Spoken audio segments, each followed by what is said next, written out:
and national security. I'd gotten senior enough. I was an assistant secretary of defense at the Pentagon. So it's totally normal when Trump was elected. It was very natural for me to offer my resignation. It was accepted, very standard. So I left when he was inaugurated and transitioned to the new team at the Pentagon. And I came home to Michigan, and I frankly started thinking a little bit about running and started looking more into Mike Bishop, right? He is our representative in this district. To be honest with you, I had briefed in front of Congress many, many times, Congress and Senate. And I never left those briefings feeling like that is a team I want to be a part of, right? That was not my big dream in life. So I started thinking about running, but I was reticent to get in because, frankly, of money in politics. I will acknowledge that I did not understand the specter of money in politics until someone told me, oh, this is how you do it. And so just to give you an order of magnitude, Mr. Bishop in 2016, when he was running for the seat, with not a ton of tough competition, he spent about $3 million to win this seat. So that's the floor, right? That's the floor of what I'd need to raise. And my husband and I, we were government employees. He was a military officer. He had to be very careful about politics. So we had never gone to a political event. I had never donated to a political candidate of any party. I had never been involved in that. I had never solicited anyone for money, even for a volunteer cause, I must admit. I'd never asked for money for anyone. So when you said to me, oh, Elissa, go raise $3 million plus, I was like, what? Like, how does the math work? You know, I didn't understand it. So I was reticent to get in, and then May of last year happened. And May of last year, there's a lot of news every single week, so it's hard to remember, but May of last year was the first time the House of Representatives voted to repeal the ACA, healthcare, Obamacare, however you'd like to call it, without a replacement, without a plan. And for me, I'm sure for many, many of you in this room, healthcare is extremely personal. My mother died in 2011 of ovarian cancer, and unfortunately, when she was diagnosed, she did not have health. She had let it lapse. She had struggled with healthcare her whole life. She had breast cancer as a very young 31-year-old mom when I was a little girl. So when she lost her job in 2002 here in Oakland County, she lost her insurance. And because she had a pre-existing condition, she could not afford private insurance. So she went 5.5 years without insurance. So 5.5 years without a checkup, gynecological exam, without someone saying, you had breast cancer at 31, you should probably get tested every 6 months. You should probably have a hysterectomy preemptively. In 2008, my brother and I helped her get insurance. She had to have something. It was $1,000 a month because of her pre-existing condition, right? $1,000, highest bill, higher than her rent, higher than her car payment. And in July of 2009, without us knowing, she let it lapse. She paid another bill. And in September of 2009, she walked into an ER and was diagnosed with stage 4 ovarian cancer. So, I'm sure you all know what it's like to have a loved one get a terminal diagnosis. I was in my early 30s. It was certainly the first time for me. Your life just explodes. Everything you have in your life just falls away, and all you can focus on is your mother's health, right? And that same week that my life was exploding was the same week that they had her out on a gurney and they would not wheel her in for her CT scan without thousands of dollars in checks. And we spent that first horrible month dealing with doctors and nurses and the whole medical establishment and having to get emergency surgery. That same month, we were preparing for her to declare bankruptcy, doing the paperwork. So, when I turned on the TV last May, I don't know if folks remember, there was a Rose Garden ceremony. The House of Representatives was carried live on TV. They had just voted to repeal Obamacare or healthcare ACA without a replacement, with no plan for what came next, to get rid of pre-existing condition coverage. And I will be honest, I zoomed right in on Mike Bishop. I could see him in the third or fourth row behind the leaders, and he was smiling and beaming, and he couldn't have been more proud that he had just voted to repeal healthcare. Immediately, 37,000 people in his own district would have lost their health care. And he made that decision without one town hall, without one community meeting, without accepting one meeting with doctors and nurses from Crittenden who were trying to get his attention, without meeting with the Alzheimer's Association, nothing. And I will tell you that that, for me, was another breaking point. Something just broke. And I turned to my husband, and I said, no, you don't get to do that. You don't get to ignore your constituents, vote against their interests, and keep your job. In the military context, we have a word for that. It's called dereliction of duty. It is a fireable offense, and we are going to fire him. And that is what we're going to do.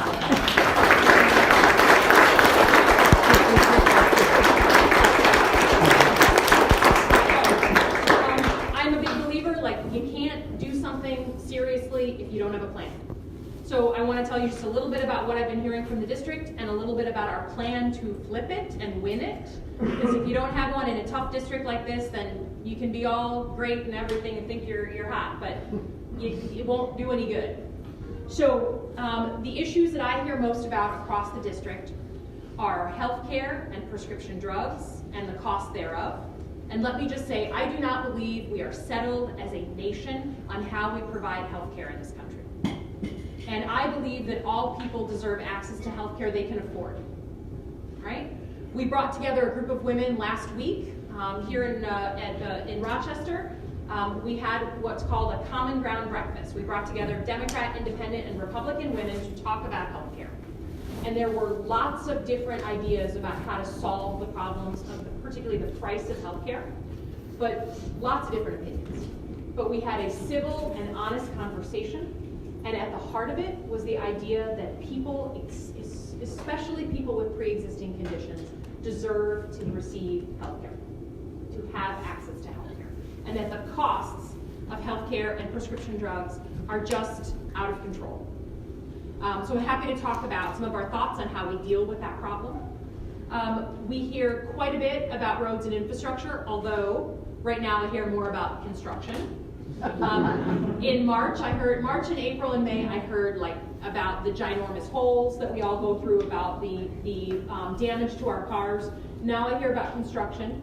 I will be honest with you, like Holly Road, the way I get out to the highway is like butter right now. It's like they just repaved it. It's beautiful, but all they're doing is patching things up. Yep. Next March, next April, we will be having the same conversation. Because we are patching things, we are not redoing the roads.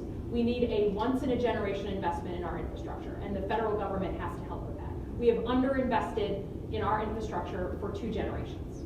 And the water infrastructure scares me more than the roads. If you're in Kalamazoo right now, and you're not drinking your tap water, you'd be worried about it too.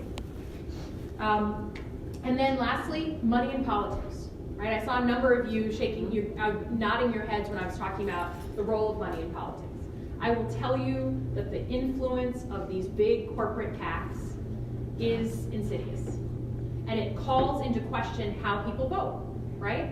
If it is totally legal, but if you receive tons and tons of money from the pharmaceutical industry, and then cast your vote that in a way that preferences, sounds like a small animal. It's like, or someone doing some sort of unusual activity over there. If you take a ton of money from the pharmaceutical industry and then you cast a vote that favors the pharmaceutical industry instead of the victims of drug interaction, it's not illegal. It just calls into question why you cast that vote. It just stinks, right? It's not illegal. It just stinks. And so I made the decision back in January. I did not want to have anyone question why I was casting a vote. So I announced that I will not be taking corporate PAC money during the life of this campaign, in comparison to Mr. Bishop, who has taken over $1 million in corporate PAC dollars, particularly from the pharmaceutical industry. So a couple of other things, how we're going to win it. So we have a extremely interestingly drawn district. We've gone over this.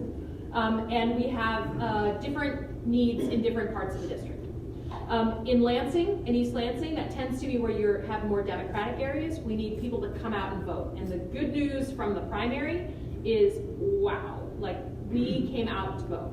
In the 8th district, for the first time in our history, as we've been drawn, we had more Democrats come out in the primary than Republicans. And I know a lot of those people were not actually Democrats. They were casting votes in the Democratic primary. I know of one woman who literally, bless her heart, walked into she's a card-carrying Republican. She walked into the polls. She voted for me on the Democratic ticket, didn't vote for anybody else, and just walked out. I love you, lady. The best. We had, just to give you a comparison, so in 2014, our last midterm primary, in the 8th district, we had 33,000 Democrats come out to vote. And last week, we had 80,000 Democrats come out to vote. That's a big difference.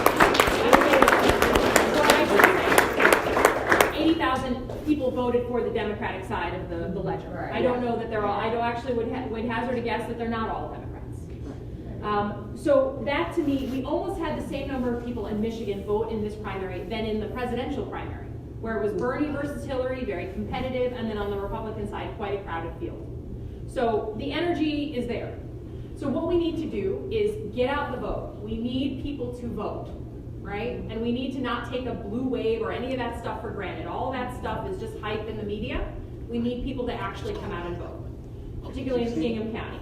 In Livingston County, Brighton and Howell, some of our toughest areas, people, we're going to lose better in Brighton and Howell, okay? That's our goal. We're not trying to actually win it, we're trying to lose better. And in Livingston County, people have not had someone knock on their door in 30 years, right? Because the houses are very spread out. It's like Holly. Holly can be somewhat like Livingston sometimes. You know, there's a half a mile in between the houses. So no one ever goes and knocks on their door. So we've had people, we've knocked on the door and they say, listen, I'm a Republican, but she came to my house, right? She cares enough about my vote. So I'm not going to take anyone for granted. We have precinct captains in Fowlerville, if anyone knows where Fowlerville is. That's probably the toughest community in our district. But we have precinct captains knocking on doors there, okay? And then Oakland County. This is literally the epicenter, ground zero for this race. As goes Oakland County, will go this race, okay? And right now, we feel pretty darn good. Our polling has us winning, not by a ton, not by a huge margin, by this, but it has us winning. I will mention, just because I'm a slightly competitive person, that I had more votes than Mike Bishop in his own precinct here in Rochester.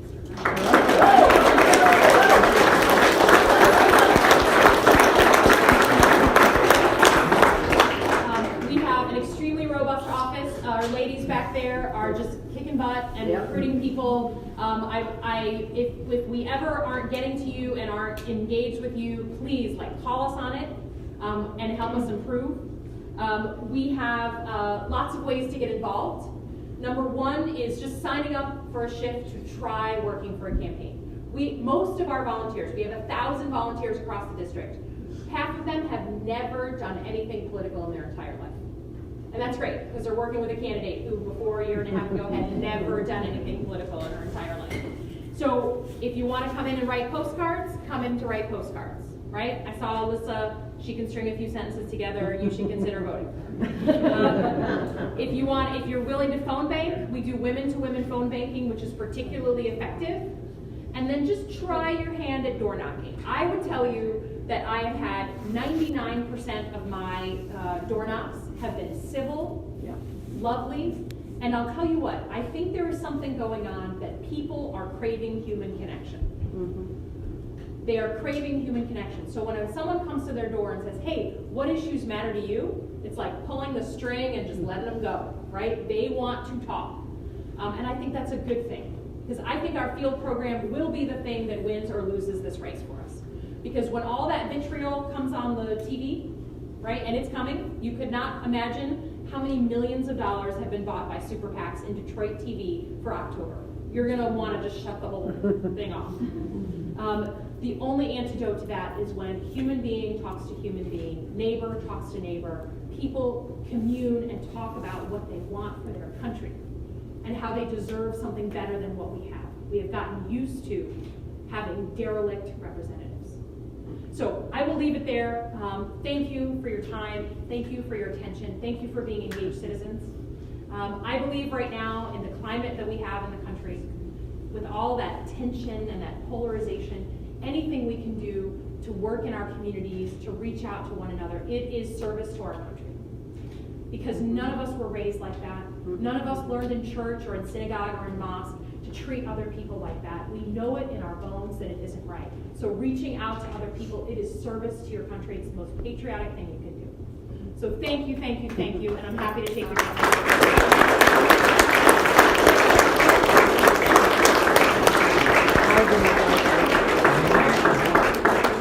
Who's going to be brave? Ask the first question. You always need someone brave. Ma'am, thank you. Okay. Well, I'm not brave, I don't think, but so some of the things I've heard that would be a negative to you from maybe Mike Bishop's group is your money is coming from outside of Michigan. Yep. That you've got the East Coast and the West Coast pouring money into your campaign. Yep. How do you answer that comment? Sure. So I think the important thing is to get the data straight. So number one, I have over 5,000, at this point it's probably 5,500 individual Michigan donors. And while I can't tell from Mike Bishop's reports how many he has, I believe that we have him beat by an order of magnitude of 2 or 3, right? So when he says she doesn't have Michigan donors, I have more Michigan donors than he has. Now, he has corporate PAC dollars. I've decided not to take that. I don't consider corporate PAC dollars Michigan dollars by any means, right, when they're coming from out of state in a company. I do take money from people that I've served with, I'm an Army wife. There's one of our videos got posted on an Army wife website, and it's 1 million Army wives on that site. And like, we got $15 donations, $25 donations from all over the world. And I'm proud of that. I am proud of that. People I served with at the Pentagon, people my husband and I know, people I went to high school with who all come from Michigan but now live in Chicago. I am proud to have individual donors. And so they'll keep using that. There's some very standard things that they'll use, right? My money comes from outside of Michigan. I'm a Nancy Pelosi parachuted in candidate. Nancy Pelosi polls very badly in this state. And so any connection between me and her, even though I've said publicly that if I'm elected, I will not support her as our next speaker. Wow. So there are some, I would say, twisting of the truth a little bit there. So, but yes, that's how I'd answer that. I appreciate that. Yep. Who else? Sir. We've met before. Right? Yeah. We'll meet again. Okay. If I were to pick the single most destructive thing that's happened in the last year, even beyond healthcare, it would be the erosion of all the protections for environmental issues. Because they're the ones that are going to be so hard to bring back. Yeah. And I'm a little bit at a loss for it, but my sense is that there is no more crucial issue than solving that. And we're watching, I had a debate with people about whether or not global warming even exists. And yet we're seeing the obvious effects of climate change, and whether we're causing it or we're just contributing to it, it seems like something's got to happen. What are your thoughts on all of that? Sure. So maybe we're all prisoners to our background, and I'm a national security people person, but I believe we need to start thinking of environmental security the way we think of homeland security. Mm-hmm. We need to take it out of it being this kind of niche, tree hugger kind of issue, and make it about the safety and security of our kids and our grandkids, because that's what it is, right? So as part of that, a couple of things. So let me just state, because we have to these days, I believe that global climate change is man-made. One of the things that I did when I was at the Pentagon is my team co-authored the first official study of the effects of climate change on the U.S. military because of our bases and our ranges, because the Arctic is melting faster than anywhere, and we're starting to see more Russian subs hanging out in the Arctic. So we started to realize there's some real military equities in what's happening with climate change. And I think we need to do the same thing for the state of Michigan. We need a plan on how to understand and mitigate the effects of climate change on our state. And I guess who would be the first one to sign up for that plan? Our farmers. Yeah. Our farmers, when you grow stone fruit and you need a certain number of hard freeze days in order for you to grow your crop, you care about global climate change, right? And when your crops just do not do well in this kind of heat, we've had a pretty unusual heat this summer. They pay quite close attention to that. The other thing that I think we need to do is just have we need a plan for how we deal with the absolute explosion of pipelines that are coming through Southeast Michigan in the next 5 years. I saw a number, I believe it's 55 additional natural gas pipelines crisscrossing through South and Southeast Michigan over the next 5 years. And in Livingston County, we have the Rover pipeline that's just been built. I would tell you, if that's the experience that we're all going to have as these things are put in our backyards, we have a serious problem. Environmental and just safety, right? They've put that pipeline within 300 yards of a YMCA children's camp, 100 yards of personal property. We are not prepared as a state for how to deal with our changing environment, whether it's the immediate with the pipelines or the long term with climate change. I also believe that any pipeline that goes under the Great Lakes needs to pass third-party inspection. We know Line 5 cannot do that. It needs to be shut down immediately.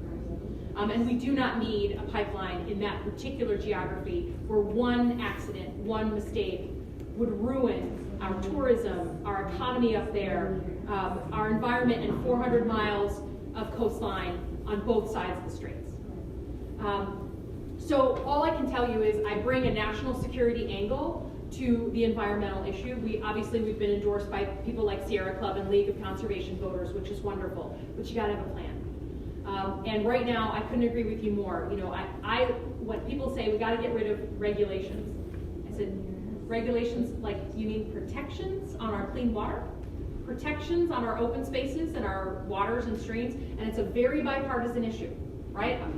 The anglers, the hunters, they want those open spaces and there's clean rivers too. So I just take a very sort of strategy-focused perspective and security-focused perspective on the environment. No. Sir. Once you're elected and in office, and you're in Congress and you're surrounded by people who are purposely divisive and using fear to manipulate people and events, what is going to be your approach to trying to introduce civil discussion and getting some kind of action out of this group of people? That's a great question.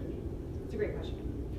It's a version of a question I get a lot, which is, hey, Elissa, you seem great, but like Washington is so broken, you're going to be ground down into a fine white powder when you get there, right? You're going to be corrupted by the system, or just ground down by the system. I don't believe that. Yeah, thank you. I just talked to my husband about my ability to be ground down.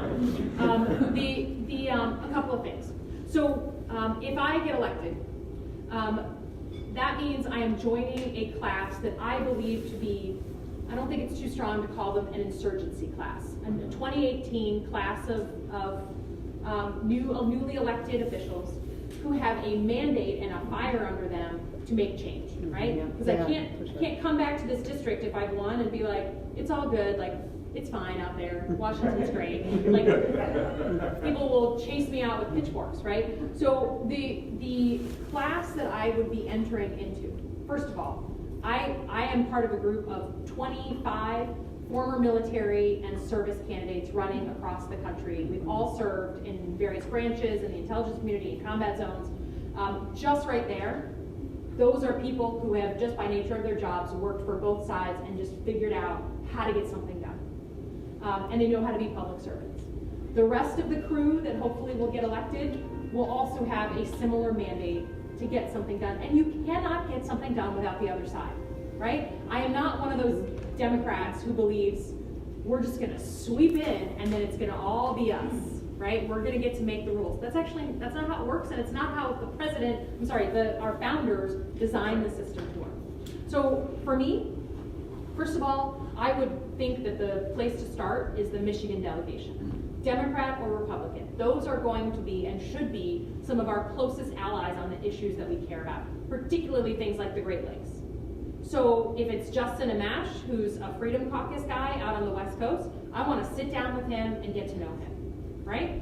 I don't agree with a lot of what he says, but you know what? He stands up in front of a town hall every 5 or 6 months. He says what he means, he's principled, and I respect that, right? So sit down with the entire Michigan delegation and get to know them. They're my first allies. Then go to the rest of the Midwestern. I believe we should start a Great Lakes caucus. I think that the Great Lakes as an issue is so bipartisan and it's so easy to start as a common ground issue that you go to the folks from Wisconsin, from Ohio, from Illinois, and you say, okay, let's work on something where we all agree. And I think the environment is a good one. And then, frankly, I think if there's a shift in power in the House of Representatives, it will send a signal to many of the Republican members that, if I want to keep my seat, I gotta stop protecting the president and I gotta focus on getting things done. And I hope that, combined with my arm outstretched to them, will result in some actual practical work.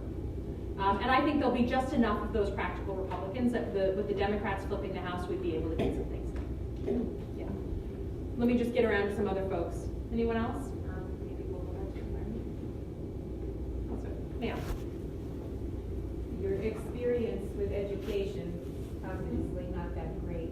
I'm hoping that you will speak to some people who can tell you how we have fallen apart completely, and Betsy DeVos being in charge with education in this country, and the amount of money that's been taken away from the education department. So I just want you to find out what we need to do to bring back some of our good education. I think the most important data point that sort of frames the whole conversation about Michigan, education in Michigan, is that when I was growing up, I'm 42. When I was growing up, Michigan was in the top 10 states in the country for public education, and we're now in the bottom 10. Yep. That is the only framing point you need to make to know that we have a problem, right? And we talked about mission focus.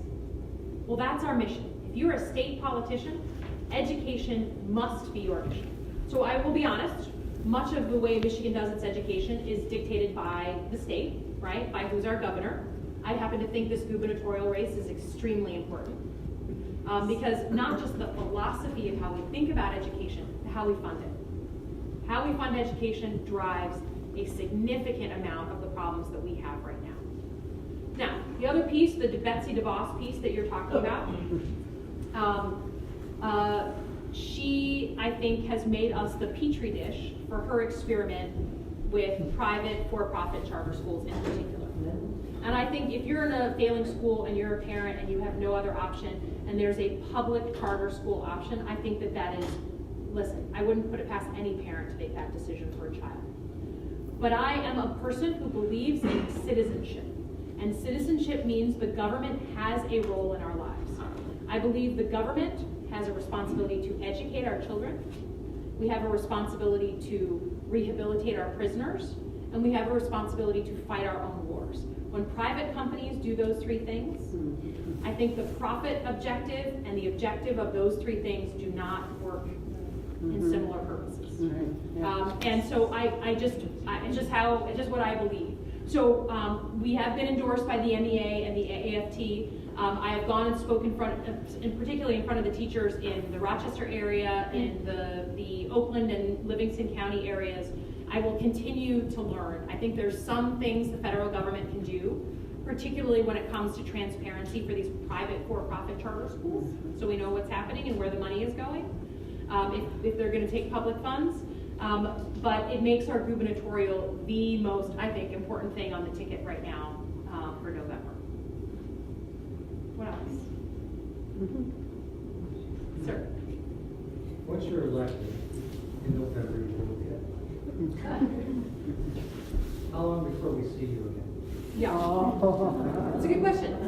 It's a good question. So think about, first of all, how many people in this room have ever come to hear a congressional candidate speak? Okay, like a handful. So you're deeply, deeply dedicated, engaged citizens. The average person does not know what to think about, what to expect out of their congressional representative, right? We ask people and they're like, I don't know, it has nothing to do with my life. I never see him, I never know, I don't know, So I think that the way that we have been taught to engage with our Congress people is very, I'll give it some credit, very 1984. And I picked that year because what do you do when you want to engage your congressperson? You write a letter, right? Some people write a letter. You could have done that in 1954 or in 1834, right? You can write a letter. Or now we call and leave a voicemail, which is why they get 1984, right? When we had our little machines. So you can call and leave a voicemail, and you may or may not get an answer back. Some congressional representatives do respond to email, not that much. That is an antiquated, old school pull system where you have to pull something out of your representative in order to get any engagement. And what I would hope to do, my hope would be, I'm elected, and 6 months after I'm elected, you all say to yourselves, she's really like redefined how I think about engaging with my congressperson. And you just flip the paradigm. Instead of you all having to come to me, what if I came to you, right? What if I was able to come to you and say, hey, I've got this really important healthcare vote coming up. I'd really like to hear people's input on this. Let's put the bill online and let people take a look at it and provide comment, right? So we announced a government accountability platform a couple of weeks ago where I agreed to a couple of things. We will have a town hall every 3 months when I'm elected. Period. Period. Number 2, I know this sounds radical, but I will publish my weekly schedule, right? You will know, the best way to assess what your congressperson is doing is to understand how they're prioritizing their time. So I will just make my schedule public so you understand how I am spending my time and whether I deserve to continue to get your vote, right? And then number 3, I will make what are called district advisory boards. So on education, right? So I am not, would never claim to be an expert on education, but I know a lot of people in this district who have either been teachers their whole lives, they teach education, they know about the subject. Let's create a district advisory board who can be my go-to people, my eyes and ears on the ground, my advisors on issues of education. So I don't have to guess and hear from some consultant what I should vote. I can actually go to people on the ground who are expert in my district. And those are the things that I would do differently so that it's just time for a new generation. We need to give some of these guys the gold watch. They need to go. And it's time. It's time. A lot of them served, and we thank them for their service. Gold watch. Okay, what else? Ma'am, yes. I think this name recognition thing is huge. And when I drive around Rochester, all I see is Mike Bishop's names. I'm starting to get nervous. No, I see a lot of How are we houses. going to get Elissa Slotkin's name out there between now and the election? Yeah. So we did do, and my husband was deeply involved in this process, we did do a blitz to get signs out, not only in people's lawns, but on important intersections. We got some bigger signs. We are law-abiding citizens, and after the primary election, according to the rules of Rochester and Rochester Hills, you must take down those signs. So my husband went and took down the big ones and gave them back to the people to hold on. And I think, does anyone know the number of days when we can put them back up again? 60 days before. So September 7th, it's like game on. Okay. So then we went online and we asked people like, where should we put signs, right? And we got like 60 responses within an hour and a half. So we will go back and we will systematically help to put up those signs. But this is where you can help, right? First of all, telling our office if there's places where we need signs, right? Or you coming and picking up some of those signs and helping to spread the burden out would be hugely, hugely helpful. And getting your friends and your neighbors, a lot of this, I understand that there's a lot of people in this area who are not used to voting for a Democrat, or they are very used to voting for Mike Bishop, because this is where he grew up. I understand that. We have to give people permission to think about someone else. And often the way they get permission is when they see their friends and their neighbors with a sign on their yard. It does matter. So we hear you on this, and come the 7th, you will see my husband out there with his like gloves on, like knocking in the stakes, and anyone who's willing to help us with that would be a huge help to us. Yeah. Yeah. Are you saying that all the political signs should be down then? So technically, you're supposed to have all signs down, and I know Mr. Bishop has not. I was taken just it. gonna say, so Yeah. could the police come and arrest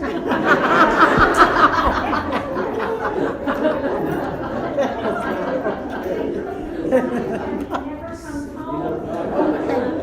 So my understanding, it is not largely an enforced law, Yes. as you can imagine. But it is important to me, I'm trying to be someone's representative, so I like to follow the law.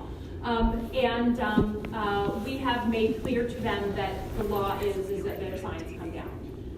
Will they be arrested for it? I do not. Sir. You can make complaints to your local city council administrators and have the building department people take those signs down.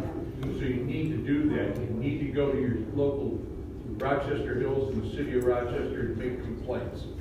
I would say we Those have signs taken down. had a number of our folks, volunteers and supporters who have walked into some, we have some of the private businesses here who have put Mr. Bishop signs up, and as is their right.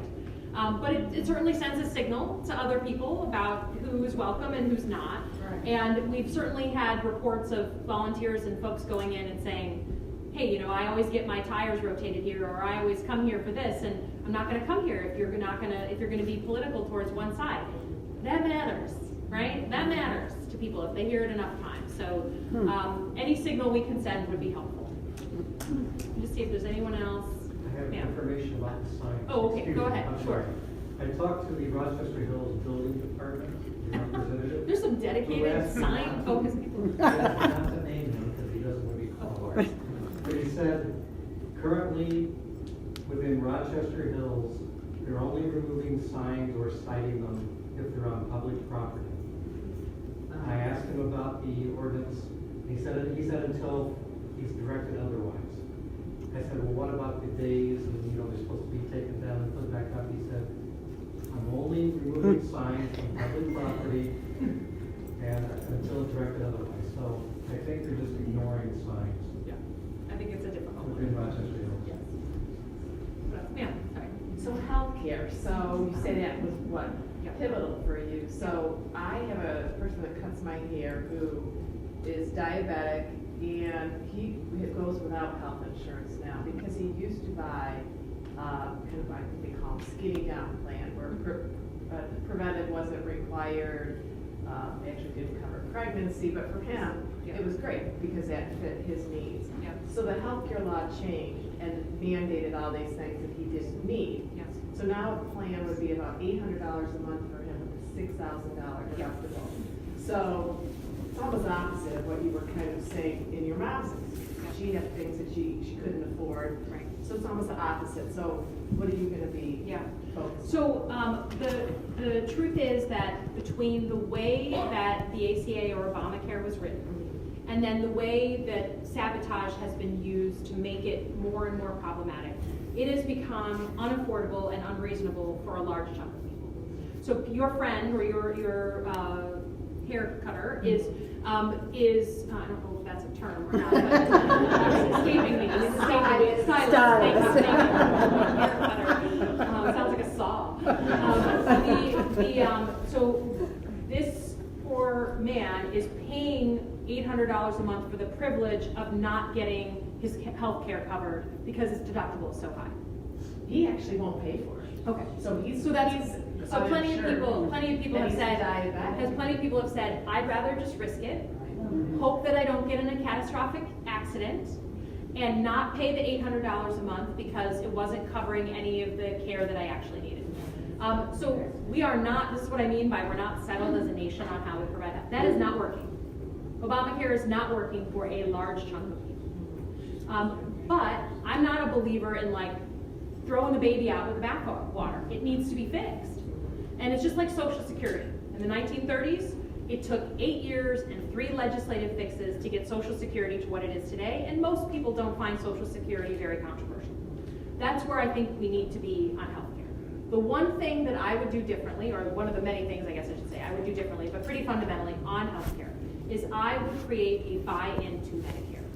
So that your colleague, your stylist, could get decent coverage at a decent rate in a big plan, that by having more people than any other single plan in the country would drive down the costs, right?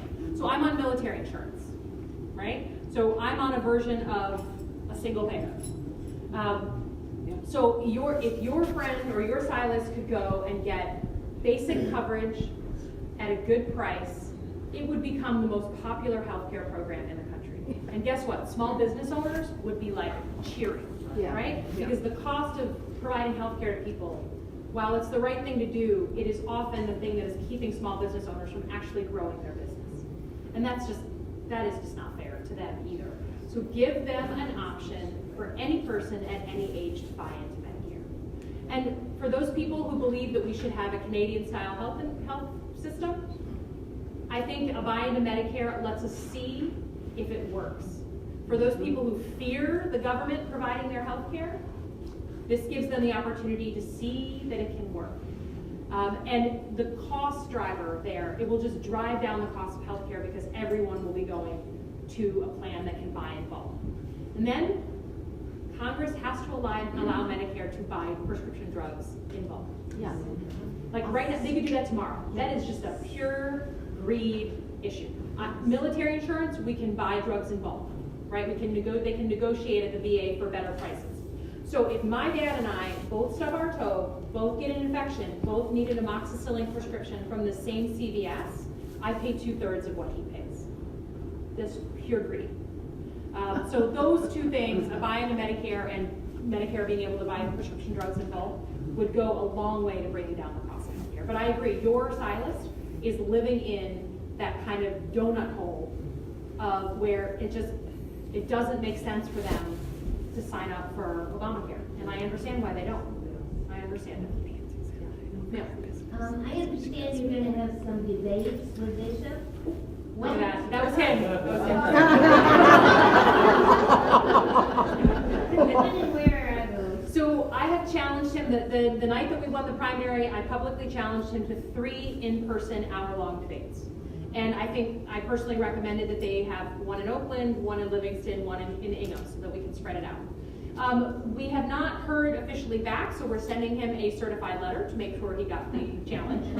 I very much hope that he will accept that challenge. I will be there, and we'll have an empty chair if he's not there.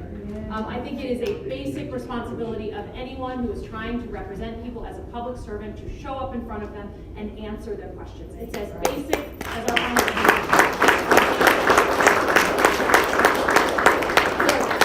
I will let you know, and if we don't hear from him, you will also be let, we will also let you know. Yeah, yes, sir. It strikes me that the tribalism that's going on in our country is so distinct. One of the problems I keep watching is I'm waiting for my Republican friends in Congress to step up and say, no, that's not okay. But that's okay, I like that part, but I don't like that part. They're all acting as a body. And I'm real concerned that the big blue wave is just going to produce a big blue version of the same thing. Where instead of having individual people who are, like you, representatives, who are supposed to be representing their constituents, they're going to kind of get along and go along. Yeah.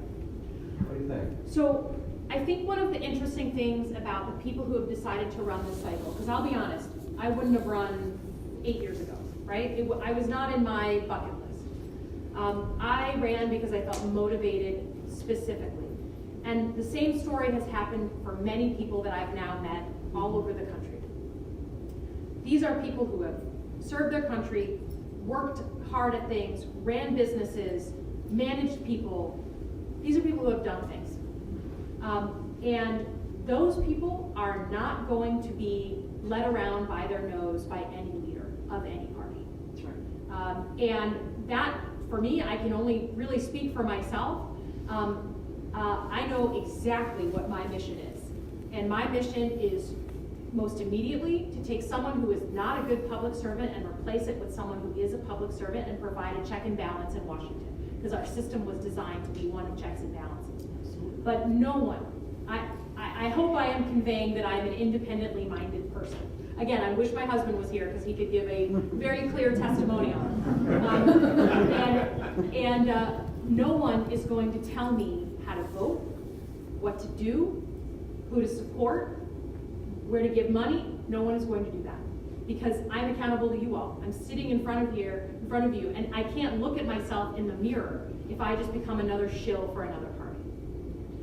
So all I can do is try to convince you, but there is a different group of people who are running right now.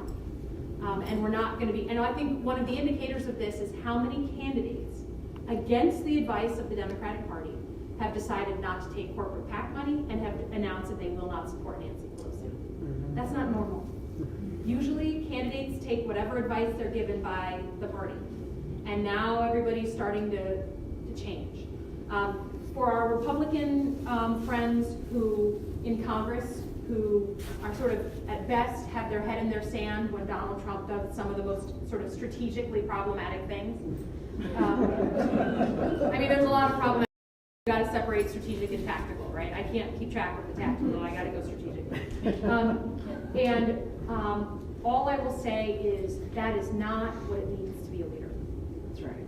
That is not leading. There's no ostrich. There's no sport team that has their mascot be an ostrich because it doesn't win anything. It doesn't lead anything. And I think that we are going to have to show Washington how to act. I think we've hit the low point of the American political conversation, and we will show them how to act instead of them telling us.